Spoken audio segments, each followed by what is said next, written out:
On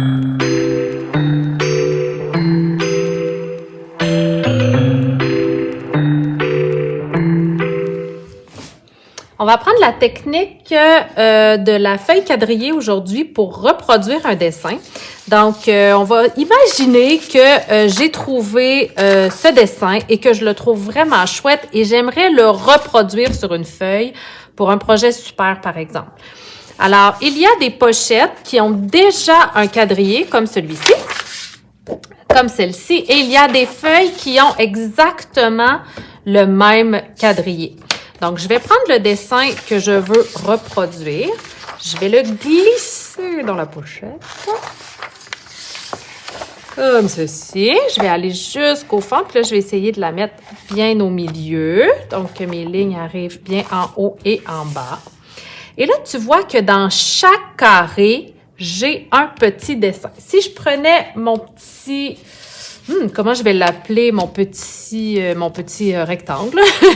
Si je prends mon petit rectangle, tu vois ici, là, j'ai vraiment un dessin qui apparaît.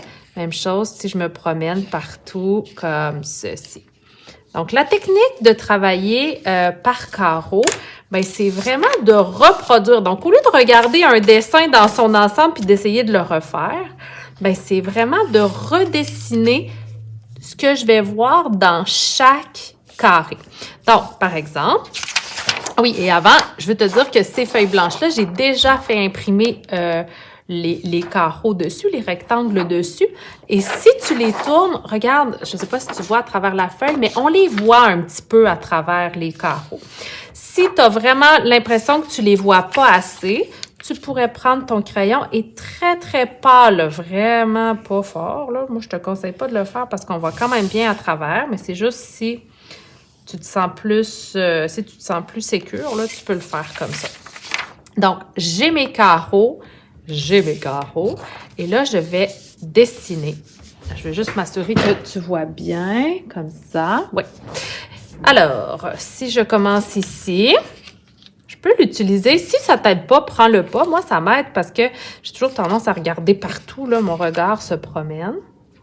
Donc, là, je suis dans le deuxième carré. 1, 2, 3, 1, 2, 3. Je suis dans celui du milieu. Alors, je vais venir reproduire ce que je vois ici.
Alors, j'ai refait mon dessin. Lorsqu'on est en projet super, si tu veux partir d'un dessin comme ça que tu auras transféré sur des rectangles, ben on peut pas se contenter de juste remettre ça pour un projet super. On met de la couleur et je veux aussi que tu me rajoutes quelque chose d'étonnant en arrière. Ben, peut-être que tu vas juste vouloir continuer l'arbre puis ajouter plein de feuilles.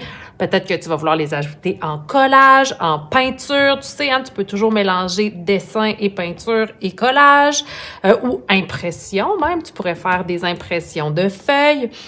Ou peut-être que tu vas vouloir le mettre, je sais pas, sur une autre planète. Peut-être que tu vas vouloir lui faire dire quelque chose. Je sais pas, c'est toi l'artiste, c'est toi qui décides. Amuse-toi, utilise cette technique comme point de départ si tu en as envie pour vraiment créer une œuvre qui sort de l'ordinaire. Et avant de te laisser t'amuser avec ça, je veux te dire que si c'est une image que tu trouves dans un livre, au lieu de mettre ton image à l'intérieur, ben tu pourrais toujours... Ah, ici, j'avais un beau zèbre. Donc, pourquoi ne pas mettre la grille par-dessus? Peut-être qu'on pourrait pincer avec une pince comme ça ici pour ne pas qu'elle glisse. Donc, on pourrait la fixer et on pourrait, par exemple, reproduire ce magnifique zèbre. Amuse-toi!